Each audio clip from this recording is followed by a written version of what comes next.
Hey guys, Tomboy601, and today we're doing something I don't think we've done in a very long time, a tier list on the channel. Today, we're going to be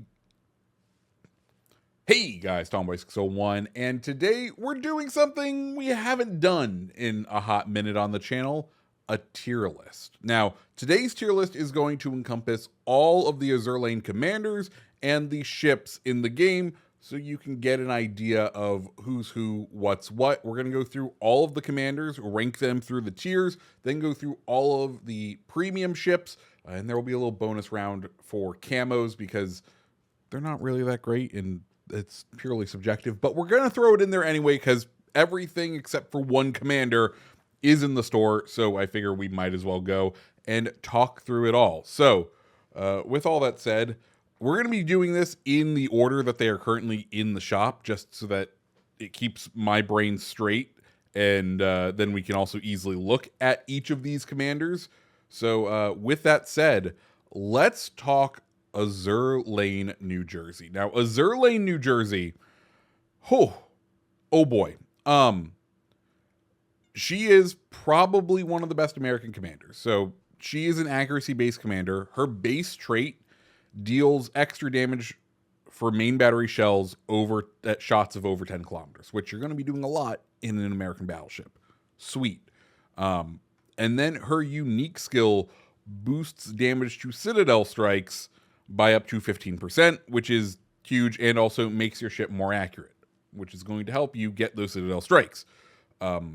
Overall, Azure Lane, New Jersey, I think, is probably one of the best American commanders in the game, if not one of the best commanders in the game. And while we'll talk about the more recent additions to the game as far as premium commander goes, but I think Azure Lane, New Jersey is one of the top picks that you can possibly have in this game for American battleships. If you want to build to a full damage build, she's kind of unmatched in that way. So she's going to S tier. I know, we're starting off strong here. Next, we get to Azure Lane Bismarck. Now, Azure Lane Bismarck is an interesting one.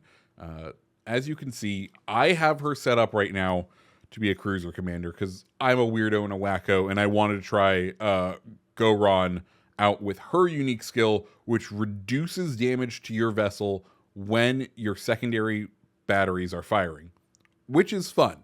As far as how she is as a commander for your battleships,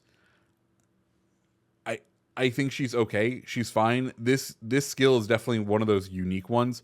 I'll be honest, I have started kind of just messing around with her as my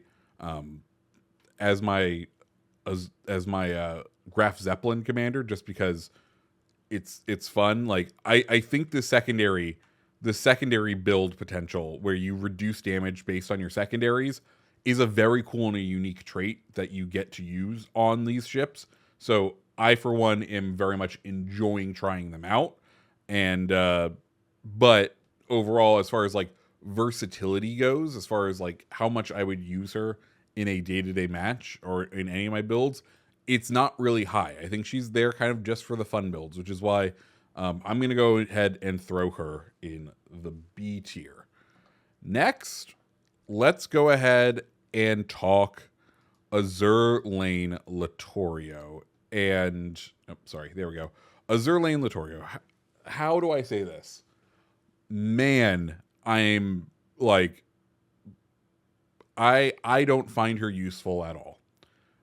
I think the base commander, the free commander, of course, if you have to remember, when the Italian battleships came out, we only had not Mimbelli. We only had Paladireval. And everyone wanted an accuracy commander. And of course, Wargaming being Wargaming, they sold us a new accuracy commander, Azure Lane Littorio.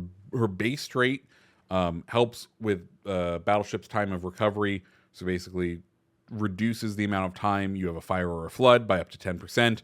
And then her unique skill helps with floods again. And her main selling point was that she was an accuracy commander for the Italians. But then you go over to Ayachino. And Ayachino comes into the game with a base trait that helps accuracy. So if you want to build into accuracy, he's kind of already there helping out your point. And a better unique skill, which is not usual for like tech tree commanders, for free commanders. The duration of your repair party and damage control party when they're active at the same time. Like, cool. Buff some of the most important things. Like, gives you more health back when you need it. So overall, like, Ayachino is great. Is actually like one of the better commanders, and it kind of makes Littorio absolutely useless. So that's why I'm throwing her in the D tier, just because a free-to-play commander is better than her. There's no need to go out there and actually use Littorio. You know, it's just one of those things.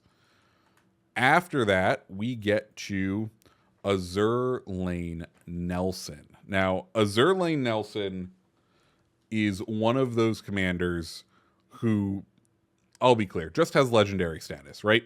She's a hybrid commander, i.e. she has traits from both sides, both in accuracy and a brawling style commander. You can combine them in interesting ways, whether you want better main barrier reload time or better range at the risk of catching fire. Her unique skill buffs your damage by 16%, which when your line, the British battleships, kind of specialize in HE, you don't really care about the negative of less armor pen because you have 16% better HE damage.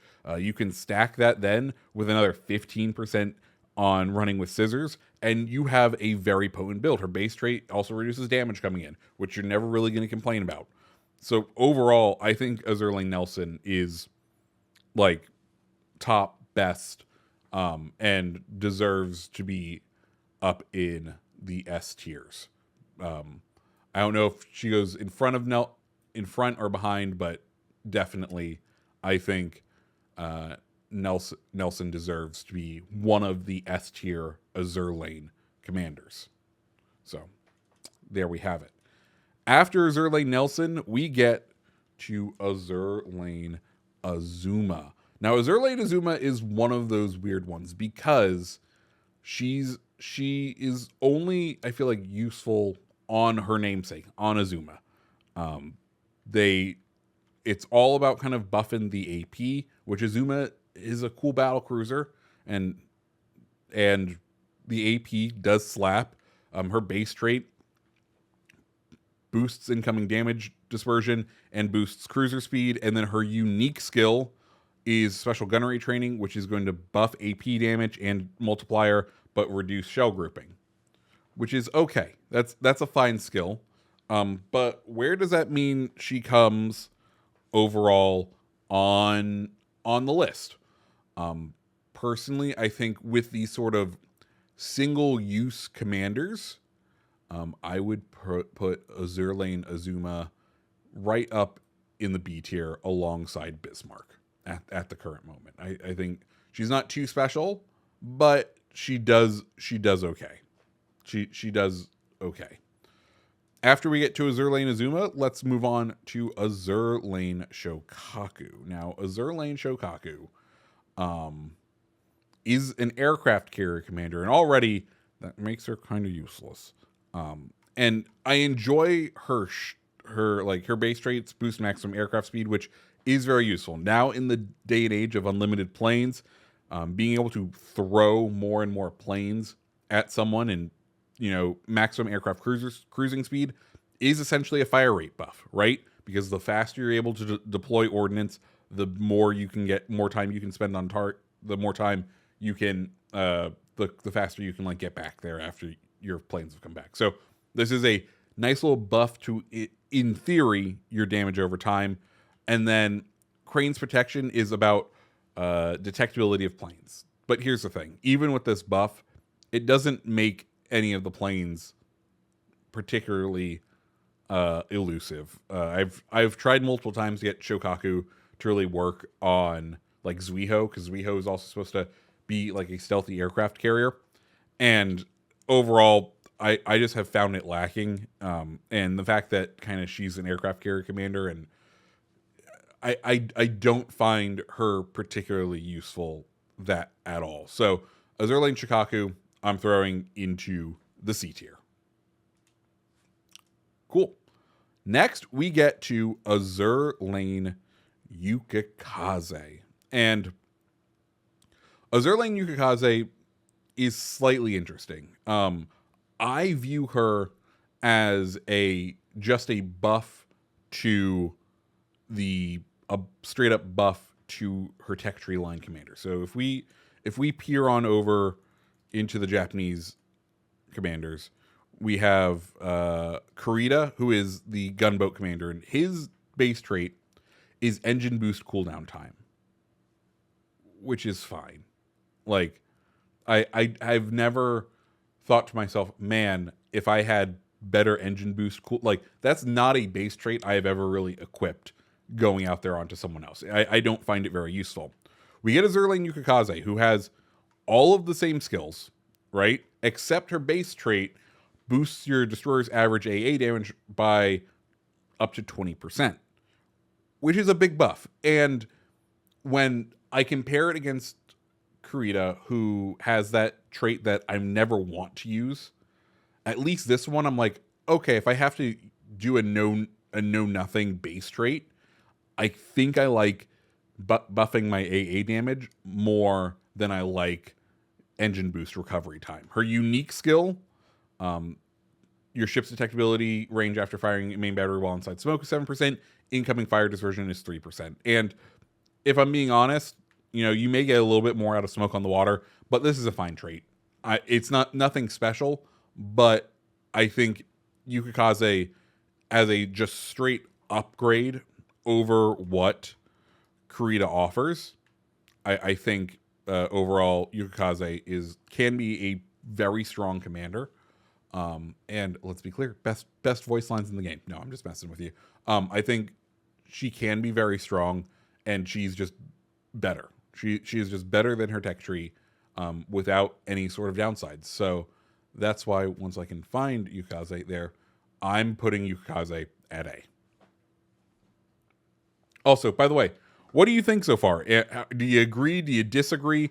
Am I absolutely messing this up? Let me know down in the comments below. Next, we get to Azur Lane Avrora.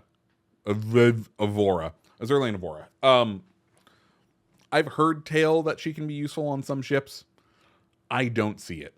Her base trait is a nerfed version of Azur Lane Dunkirk's whole shtick, which is fine. It's not that great. And then her base trait, Hammering Strikes, is a 7% damage buff to everything, or a 10% damage buff for 5% incoming damage buff. Or, yeah, incoming damage nerf. And overall, I've never really used her. I've tried her on Azur Lane Chapayev, but I think AL Chapayev is a better AL Chapayev commander. And in all honesty, I think Azur Lane Avrora is kind of useless. Kind of like, I will never use her ever on any build that I can foresee. Or at least for now. We will see if something better comes along. But as it stands, I don't see her as being particularly useful. So she's going all the way down in D tier. Once we get through her, let's move on to Azur Lane Montpelier. Azur Lane Montpelier. Interesting. I'll be honest. There are sometimes I like Azur Lane Montpelier, but mainly it's because I will use Azur Lane Montpelier as my full AA build, or as a kind of experimental platform, so I don't have to mess up my main builds for Norm Scott or Einstein. So there are some things I like. I have been using her on my SAP cruisers because the two SAP light cruisers for the Americans, the Vallejo, depending on how you want to pronounce that, and San Diego are both AA cruisers. Therefore, her base trait is very nice there, and we're able to kind of work around the SAP. Her all-out assault is going to Buff incoming damage for cruisers, so you're going to take 5% extra damage, which isn't great, but you can have up to 10% incoming fire dispersion, which can be useful, especially because those light cruisers tend to be kind of narrow. So worse shell groupings coming in, gonna work out well for you, and your shell grouping downrange is improved. So that's kind of where the niche that she has come into, which isn't a very strong niche, right? It's not the best, but for those times, I find her particularly useful just because her traits kind of work around those two ships. If I wasn't playing with those two ships, I don't think she would be particularly useful. So as a result, I'm throwing Montpelier into the B tier. Okay, after Montpelier, we get to Azur lane Fuso. And, well, I don't know if you can notice something, but I've never used her, ever. She doesn't have any inspirations. She doesn't have any legendary skills. I find Azur lane Fuso kind of useless. Now, her base trait boosts the chance of battleship HE shells for causing a fire. And I'm sorry, but 3% buff, like, for how slow battleship fire, a 3% HE buff isn't substantive enough to make you want to use it. On top of that, there's not very many or any IJN battleships that I would be like, oh yeah, it's an HE slinger. Let's just fire HE out of. So to make her useful, I would want to see a larger buff to the chance of fire buff, and I don't think we're ever going to get that. Then her unique skill, Battle Spirit, you get more HP and less damage coming in, which is fine, and then she's just a general accuracy build overall. I don't find that particularly special. I don't find that particularly useful. So as a result, I'm throwing her all the way down in D tier. She's just not useful in any way. And then we get to HMS Belfast. Now, Belfast, I feel like, was a staple, was one of the best cruiser commanders because of what she did. Her base trait reduces your ship's detectability range after firing enemy. Her base trait reduces your ship's detectability range after firing your main battery guns in a smoke screen, which is nice. And then her unique skill is one that I never really found useful because it takes away smoke generator charges and she doesn't have fully packed, but it increases your smoke screen's radius and reduces your ship's detectability range while firing. And overall, I first found her like useful on a lot of the British light cruisers, and she was a mainstay in my fleet for the British light cruisers for a long time, just swapping out Igniter for something else because the only time Igniter is really useful for the Brits is on HMS Belfast.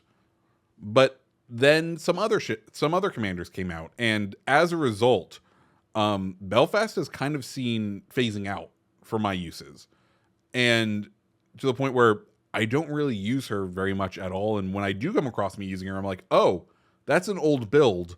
Let me go ahead and update it. So she's still sort of useful for HMS Belfast, for being used on any of the Belfast variants, but I still think there are better uses, better commanders for those ships now.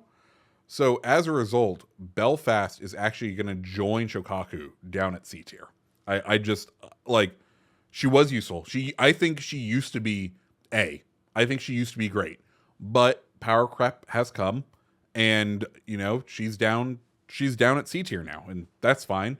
But that's just the reality of the situation as it stands.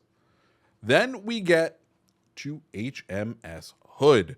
Now, Hood is interesting because she's a hybrid commander, which means you get traits from both sides of the line again, which is always nice to have. And when Hood came out, it was relatively early on, so having those traits has been fun. Her base rate reduces torpedo damage, which can be useful. Her unique skill, Royal Navy's Glory, improves your damage control party cooldown time and the max speed of your vessel, which is fun. I tried her out for the battle cruisers before the battle cruiser commander came out, and she was okay for the battle cruisers. I kind of had fun with her on the battle cruisers, but after that, I stopped really having a use for her. And as a result, I don't really find her particularly useful. And, well, she is also going to live down in C tier. So that's Hood. Let's move on to Azur Lane Chapayev. Now, Azur Lane Chapayev is a crazy commander for one ship and one ship only. But if you have let me put it this way. If you're someone who's going to whale for Azur Lane Chapayev, the ship, and you want to make it even more broken, may I introduce you to AL Chapayev, the commander, to make it even more broken. So, first off, increased chances of incapacitating enemy modules. This is great, mainly because it's going to make it so that your HE just ruins destroyers, because they have modules aplenty that you will be able to knock out all the time, and become a living mess for them. Haha, you win. Then you get some pretty good other traits overall. You can take Beyond Range, which is what we're doing. You can take either Intuitive, which boosts the duration of your radar. You know, one of those really powerful instruments that you have on Russian cruisers that your team will love, and also get to know where the next enemy closest ship is. Pretty good right there. Then her unique skill. Buff your HE shell damage by up to 15%. Yeah. You get 15% there, and then, do we have him? No, we don't. If you run Du Fournet over here, which is also an HE shell buff,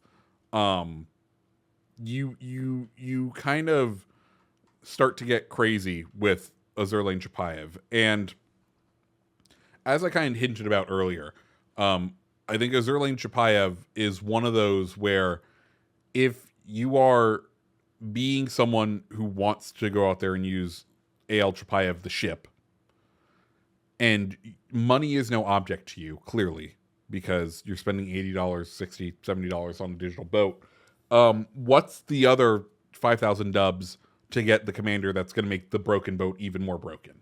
And as a result, I know, like, some of these have been single-use commanders, but they don't affect their ships the way that AL Chapayev affects Azur Lane Chapayev, the ship. So it's going up to A tier. And I think there can also be an argument that she's S, but just because it's not like a default commander for the line, it's just in that very specific situation, I'm downgrading her to A, but I would hear an argument for S. That's kind of where I am with Azur Lane Chapayev. Next, we get into the commander that, in my opinion, has power crept Belfast. It's Azur Lane Neptune. Azur Lane Neptune said, you know what? We have a whole line pretty much based around the AP. And we are going to give multiple AP focused skills here, right? We have Battle Rage, which is going to boost your damage using AP. Excellent. Then we get Punch Through, which boosts damage again from your AP. And then we get her unique skill, which is going to buff damage against cruisers and destroyers, but not against battleships. And there's an argument here to be said, well, battleships are the most prolific class in the game. Exists an oversized nerf for those other abilities, and I say that is a fair gist about her, but also it's sort of, you get 2/3 buff for 1/3 minus, and as a result, Azur Lane Neptune has been the one that I've just been flat out pretty much on all of my British light cruisers have been swapping her over, just because I think she's just better than Belfast in every way. And as a result, Neptune is going to go up to A tier alongside where Belfast was, because Neptune is a great pick for the tech tree British cruisers. So absolutely fantastic there. Next, we come to St. Louis. And St. Louis is one of those commanders that is based around a trait, and she does an excellent time about it. And I think Azur Lane St. Louis, incredibly powerful for the French cruisers from tier 7 and up, because her whole shtick is around reload and the main battery reload booster. So first off, her base trait, get better main battery reload, better cooldown time for consumables. Okay, decent there. Then her unique skill, Bonjour, the duration of your enhanced battery main reload booster is longer, so you get more shots with it, and you get an extra charge. You stack that on top of fully packed, and you're going from 2 main battery reload boosters to 4. It increases the damage potential of the already huge glass cannon French ships by a disgusting amount. She's not a commander that can be used on every single ship in the line, just because NBRB doesn't really start appearing until later in the line. But if you're going to spend time with those ships later in the line, if those are going to be kind of where you live, I think St. Louis is incredibly important. She's incredibly powerful for that. And for that, she's going up to A tier. We have a pretty decent spread so far. Like we're doing okay as far as not heavily loading one side or another, which, that's good. Next, let's get to Azur Lane Roon. And Azur Lane Roon is one of those commanders that I look at and I'm like, one day there's going to be a ship and it's just going to make you sing. I love the idea of Azur Lane Roon. I don't like using Azur Lane Roon.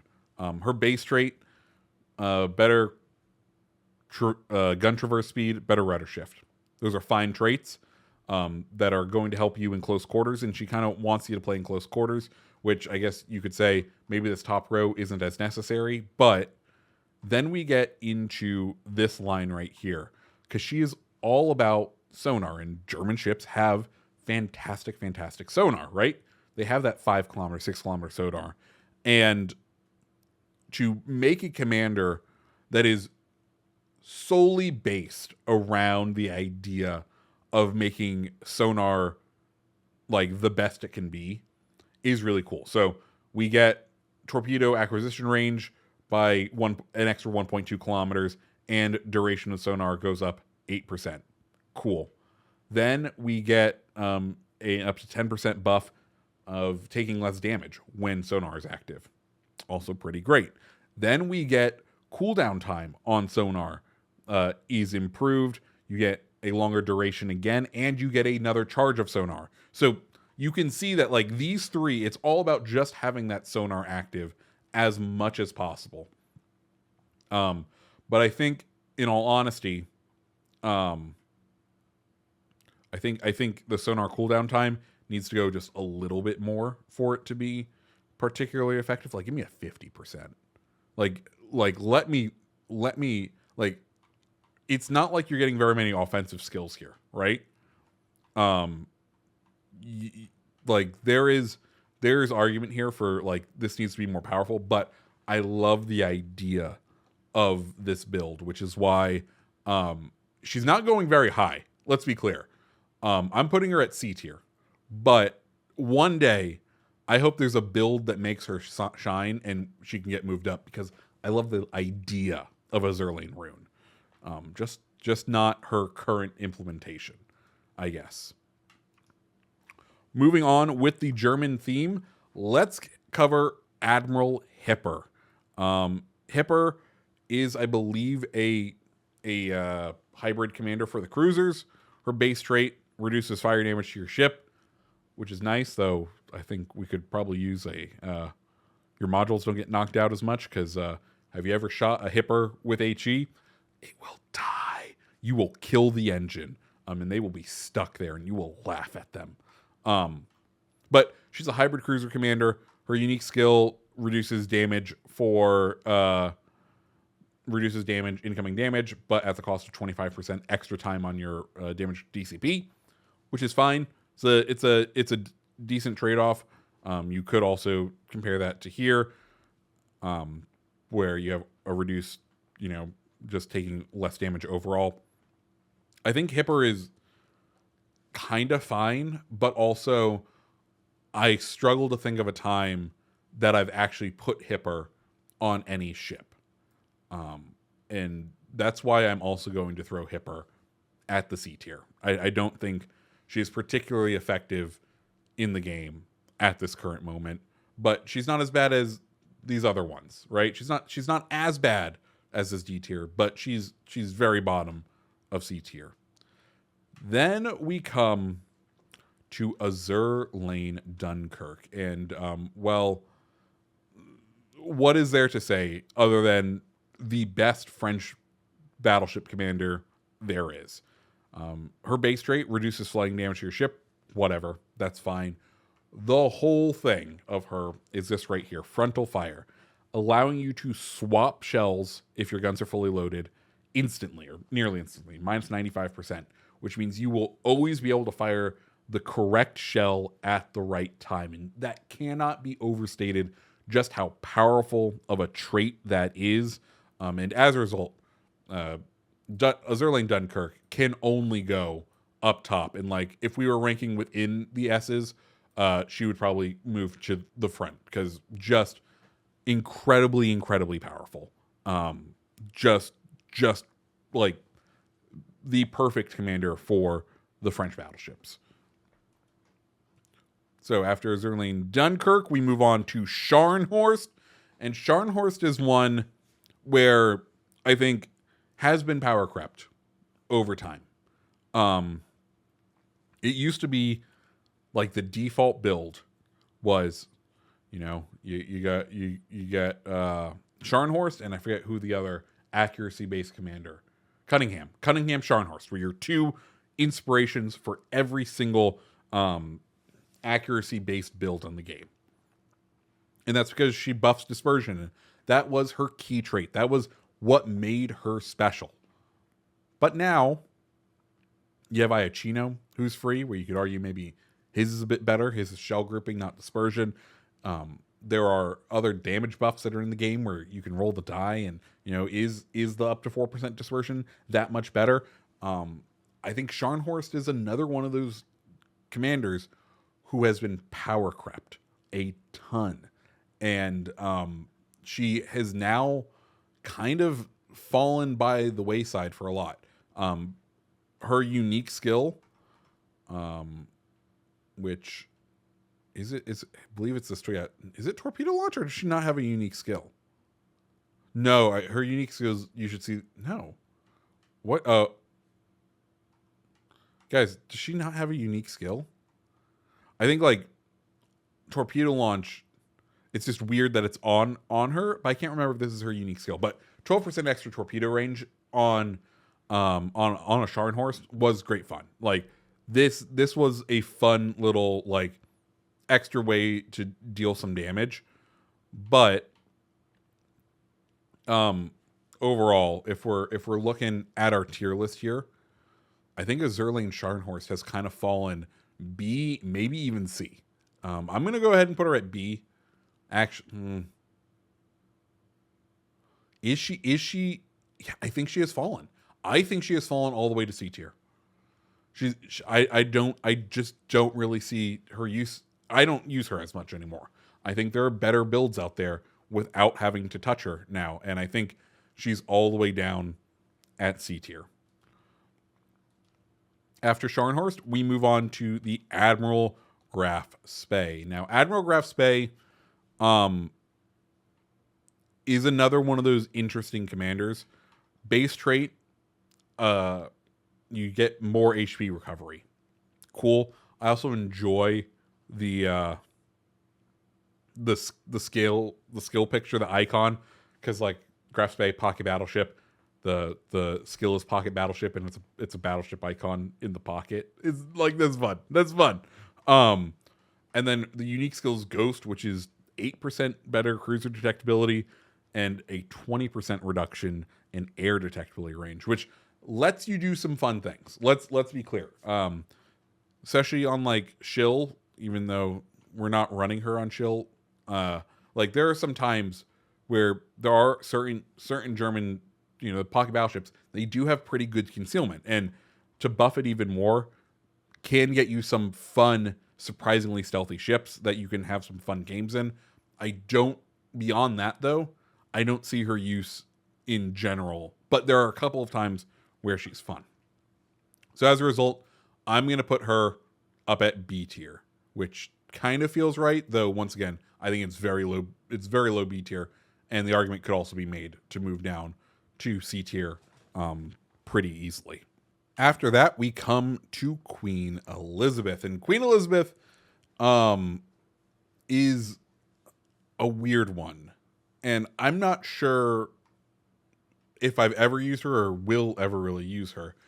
Her base trait is just a bunch of little buffs, right? Buff to AP shell damage, buff to reload time, buff to shell grouping, which is all like, none of those are bad things, and I'll take those any day of the week. They're non-offensive buffs, right? And then her unique skill is observation seaplane duration, which is interesting. Like that's a skill that, like, yes, is like default useful now, because if you have the choice between a fighter plane and an observation plane, fighter planes are absolutely useless these days. So you take the buff to dispersion on your shots, but do you need the buff to dispersion on the British battleships? Because if we look, she's a brawling battleship commander. How does that sync up with the Brits? Like, I don't think her base trait here does her any favors, considering the rest of the build that she has. And I've struggled to find a use for her in putting her on any ship. I put her on Azur lane or on just a regular Queen Elizabeth for like YOLOs and fun, but I find her kind of completely useless otherwise, and therefore I'm putting her down in D tier. Moving after that, we get to Azur Lane Baltimore. And Azur Lane Baltimore is available right now for $15. Her base trait, incredibly powerful. If you ever want a kiting cruiser, Azur Lane Baltimore's 6% reduction in rudder shift time, absolutely crucial, absolutely necessary. And like, that is what makes this commander for me. And then her unique skill comes down to buffing your AP, giving you better chances, basically less overpens, less chance of an overpen, which is a little weird, and then better pen multiplier. So overall, I think she could be very useful. I prefer Einstein on my guys, but I can see where this build would be useful for the American cruisers. And as a result, I'm gonna go ahead, just based on her base trait and like her having a viable build for the American cruisers, I'm gonna throw her up at A tier with the rest of them. Also, her like skills overall don't necessitate being in the higher tiers. All of her skill stuff is going to help you in any tier with the American cruisers, which is nice. Next, we come to Azur Lane Zara, who has quickly become my default Italian cruiser commander, because she is just that powerful with the Italian cruisers. Her base trait boosts SAP damage, which is great. Then her unique skill boosts SAP damage again if you fire within 5 seconds of reloading, which is also a ton of fun.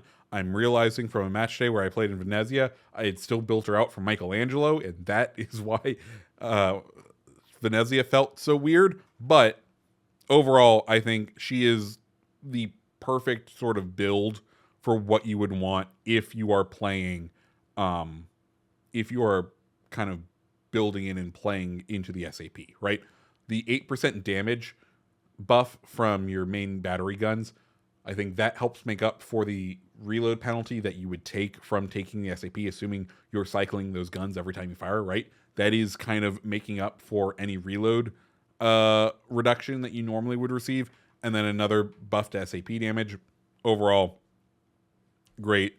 As a result, I'm throwing her up into A tier as well. And she's probably like at the front of A tier because she is just incredibly strong and powerful and great for Italian cruisers. Next, we come to Azur lane Sovetskaya Rossiya. And this is an interesting one because, in all honesty, I think she is also an incredibly strong commander who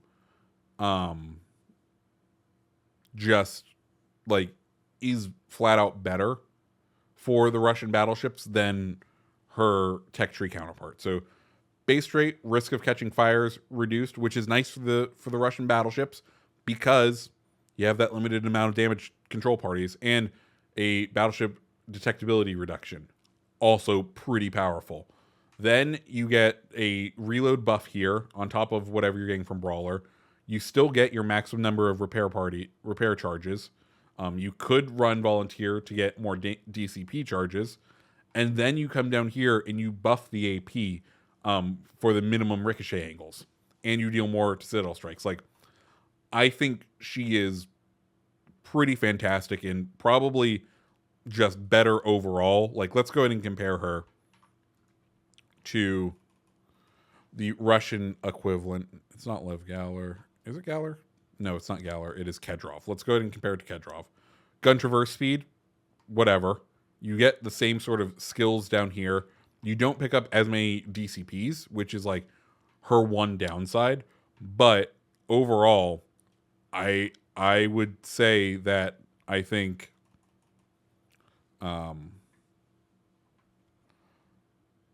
she is probably the best, if not better than the tech tree for all of them. And as a result, Azur Sovetskaya Rossiya, I don't think she's quite S tier, just because I don't think the Russian battleships in the game right now are as strong as some of the other ships that have come up to S tier. But I think we're gonna go A tier for her as well. Next up, Azur Lane Cheshire. Azur Lane Cheshire does things really good, and like if you know how to play certain ships, she just makes those ships sing and is just incredibly powerful. So her base trait, main battery reload time reduction, cool. Incoming damage to your Citadel, which you're probably going to take in a British cruiser, reduction, awesome. But the important thing is right here. Minimum ricochet angles for shells that hit your ship and guaranteed ricochet angles of shells that hit your ship reduced by 7%, i.e. you have to be 7% less, 7 degrees less angled in order to bounce a shell, which is huge. The British ships tend to have a pretty strong armor belt, and if you can utilize that armor belt, cough cough at Embora, then you are going to make like that cruiser sing. And she's incredibly strong if you know what you're doing in those ships. So for me, I find that Azur Lane Cheshire is A in almost S tier. Like she's not quite up into this pantheon, but she is definitely up there. Finally, as far as commanders that are for sale in this update, we have Azur Lane Colorado. And if you had asked me before last update where Azur Lane Colorado fell, I would have told you A tier or S tier. because of the reload buff that she delivers. But then, last update, we got Takanashi Hoshino, who has both Dance with Death and Megalomania, which delivers a similar reload buff that Colorado does, but without a weird gimmick that can get you tripped up within a match.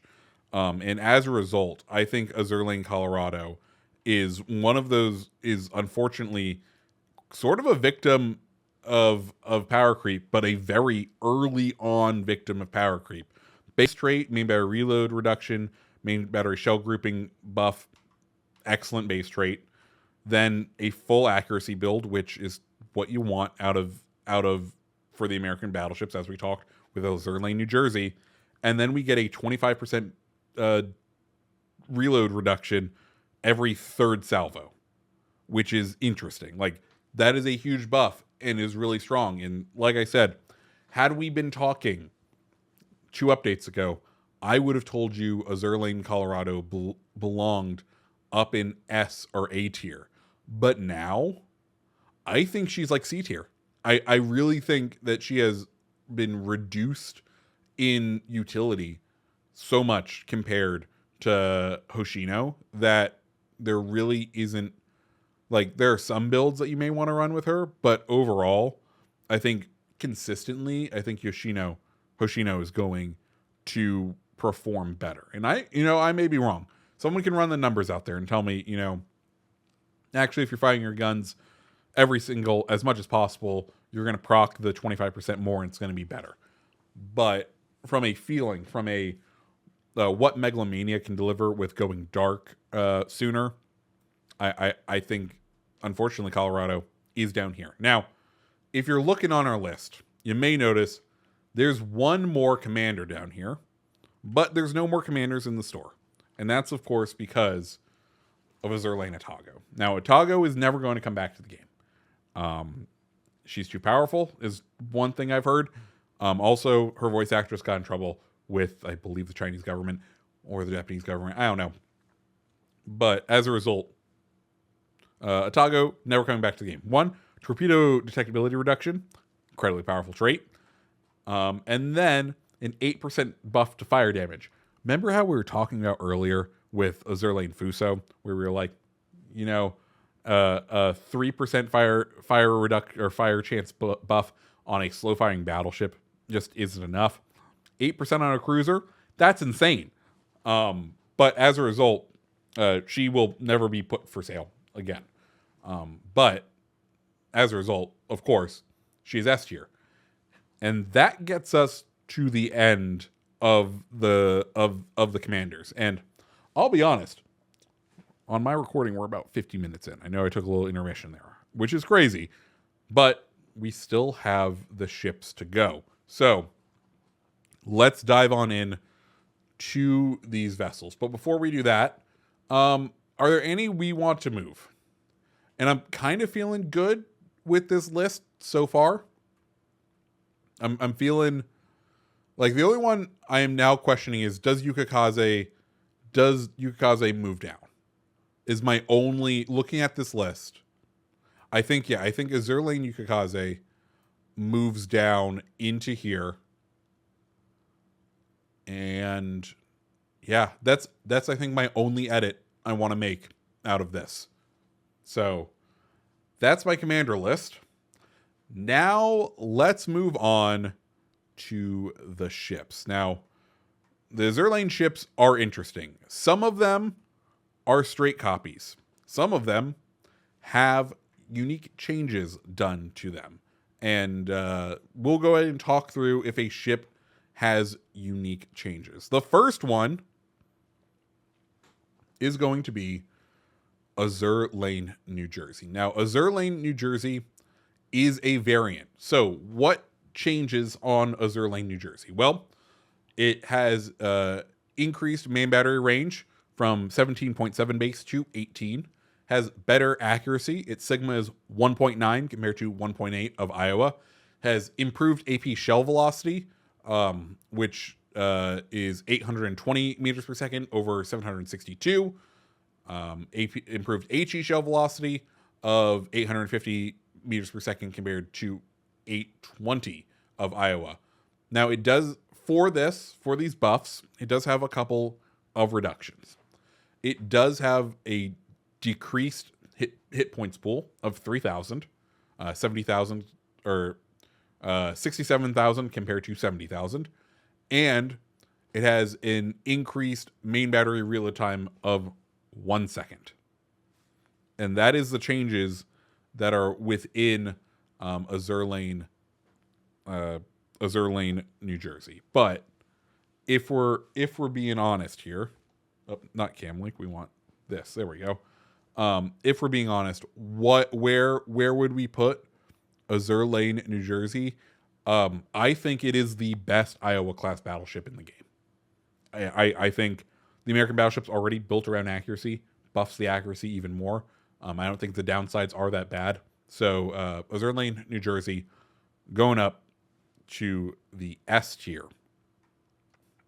So Azure Lane Chapayev, one that just caught a nerf and is still incredibly powerful. So what all is the deal with Azure Lane Chapayev? Well, HE shell maximum damage goes from 2,350 on base Chapayev to 2,850. It does receive some nerfs. AP shell damage is down to 3,100 from 3,400, and its fire chance goes from 12% down to 5%, which, oh no, fire chance when you have improved pen on that HE, where you will damage 37 millimeters of armor.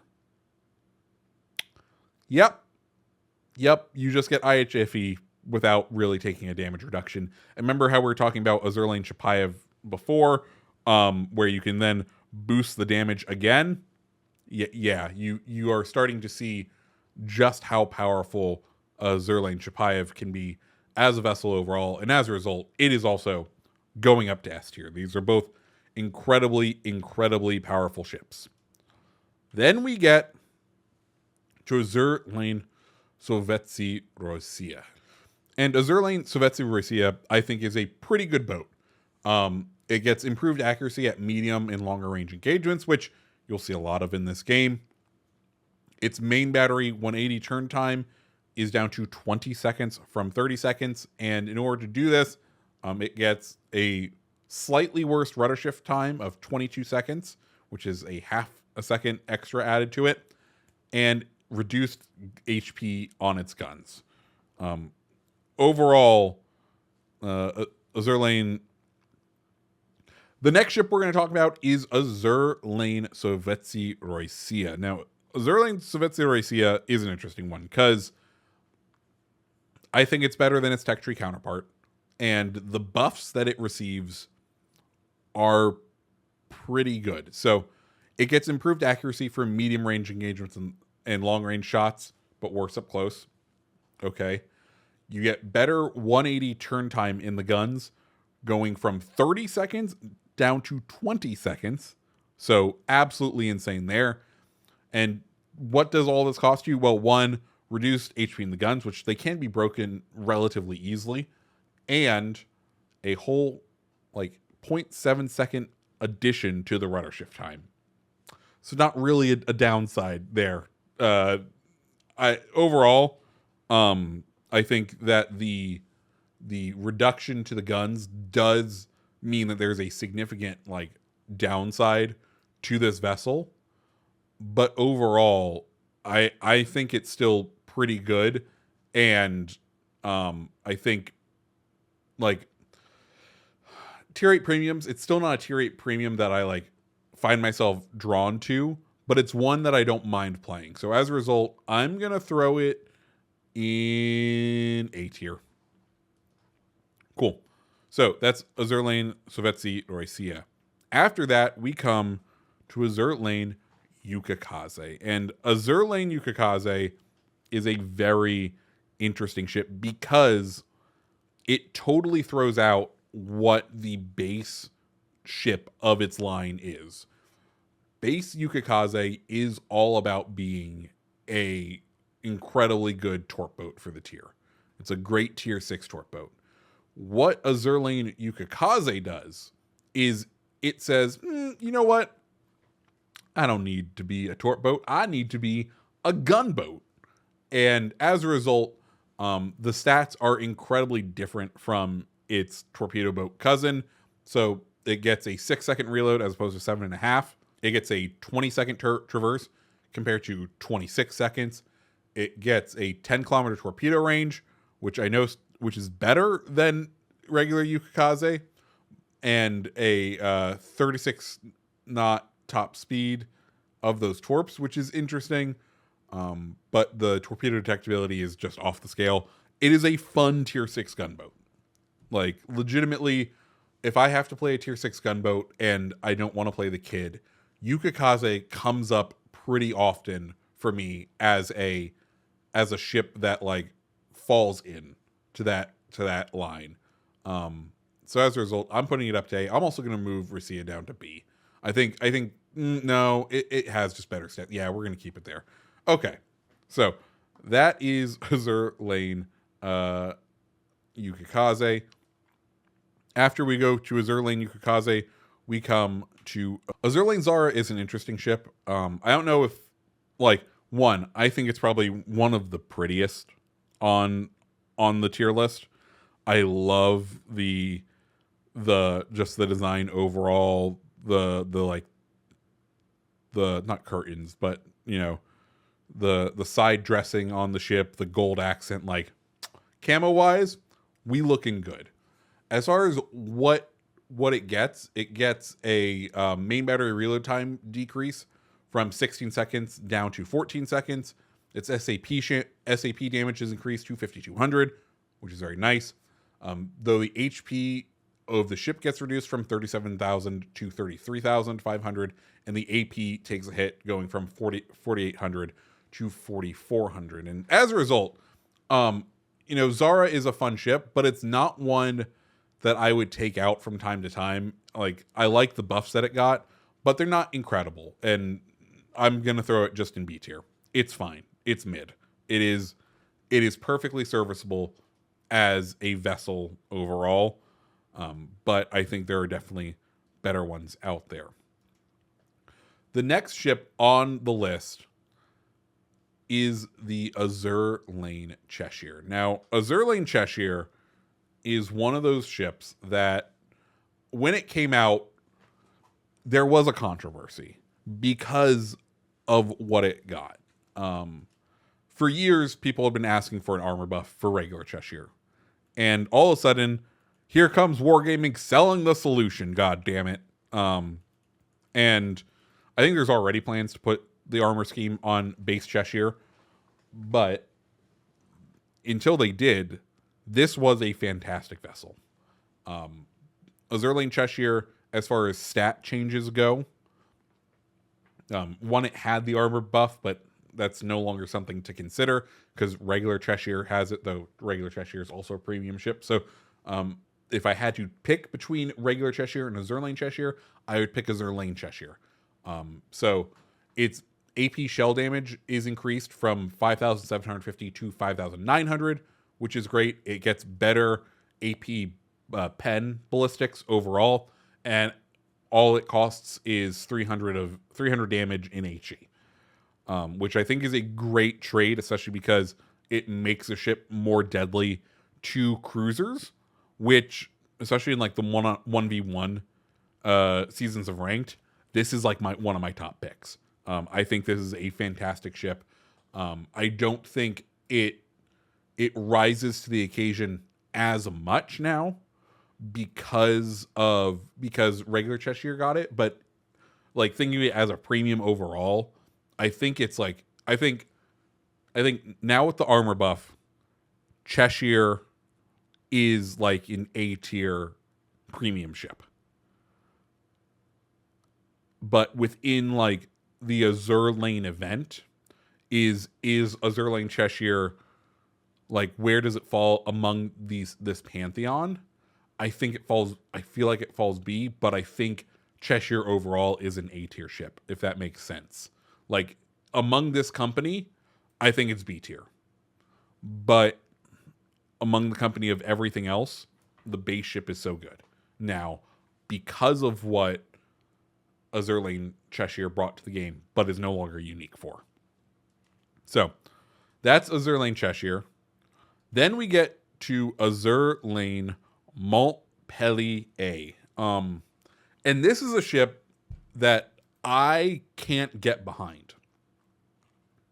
I don't understand it. I know Hipper did his little wanker video, and I believe he brought up Azur Lane Montpelier in there. And listen, if you're bringing Montpelier out, you're just making it harder for you. So you get reduced main battery range down to 14 kilometers. Worse reload you increase your reload by half a second. Your main battery 180 turning time gets reduced by 2 seconds, and your rudder shift gets reduced by a second. So I don't see the point of this ship at all. I just don't think it is something that is worth using or getting out there or doing anything with. So as a result, I think Azur Lane Montpelier is like down here. Oh, sorry. There we go. Wrong button was pressed. I think Azur Lane Montpelier is down here in D tier. It like, I see no use for it. It's pretty useless. So there we have that. Next, we move on to Azur Lane Avrora, and it's a ship that doesn't have any stat changes compared to its baseline. It was a ship that was given away for free. And overall, I just find it as kind of useless, kind of a ship not worth playing. And as a result, I'm also throwing it down at D tier. Then we come over to Azur Lane Baltimore. And you can pick this ship up now for $15 with the commander, which, once again, I think, the camo is absolutely fantastic and lovely. And I was so happy when it was $15. So I was thinking of buying this anyway, just because I've wanted this just for the camo look for a while, but couldn't bring myself to spend the money on it. But now, $15 and it's mine. That's exactly what I did. Now, as far as changes to it, it does have several changes overall. So it got a nerf to turret traverse speed and 6 degrees per second as opposed to 7 degrees per second on base Baltimore. Has a worse Sigma 1.8 compared to 1.9. Its AP and HE damage are reduced, 2,800 compared to 3,000 for HE, 5,000 compared to 5,300 on base Baltimore. Its shell velocity is reduced, and I think that's because regular Baltimore got a buff. It started the same, but now this one hasn't received that buff, so it doesn't get these. So it's 762 meters per second compared to 782. But its one big buff is a slightly faster reload, 11 seconds compared to 12 seconds, which, if you're hitting all the shells, does make this a higher DPM Baltimore, which is nice. But is it worth giving up the Sigma for? And as we looked back at Azur Lane, New Jersey, we said, no, it's not. Accuracy is more important. Accuracy and damage is more important than fire rate. Right? Yes, that is what we said with Azur Lane, New Jersey. So as a result, I'm going to go ahead and put Azur Lane Baltimore right down here in C tier. I think it's fine. It's not as good as these guys, but it's still better than D tier. And that brings us to our last two ships, and both of these are straight ports, i.e., they bring nothing to the game other than just being a camo on a premium ship. And as a result, we have Azur Lane Queen Elizabeth and Azur Lane Fuso. And because they are just paying for a camo and a premium and no stat change, I'm just going to go ahead and move them both down into the D tier because I think that's kind of where they need to live. I think overall, sort of useless. And that is our finalized tier list, guys. We can go ahead and I guess I will give honorable mentions to the camos because there are also camos in the shop right now. I wouldn't spend my money on them, but if you got them in a crate or if you really wanted one, I think as far as what are the best camos here, I think Azur Bismarck is pretty great. I love the additional geometry on the front of the ship. I love the gold outlining of some of the lines on the ship. Both fantastic things. I think Azur Roma is glorious. I think the color choice here is absolutely fabulous. I think it just looks great overall. That's my other one. And then the final sort of call out that I want to make is going to be not Dunkirk, is going to be St. Louis. Those are the three I think get best in show medals from the camos, but I wouldn't go out and spend my money on them. But hey, guys, that's all I have. This is probably like an hour-long video. Thank you for sticking around if you did. If you like videos like this, hit the like button, hit the subscribe button, and I hope you have a fantastic rest of your day. See ya.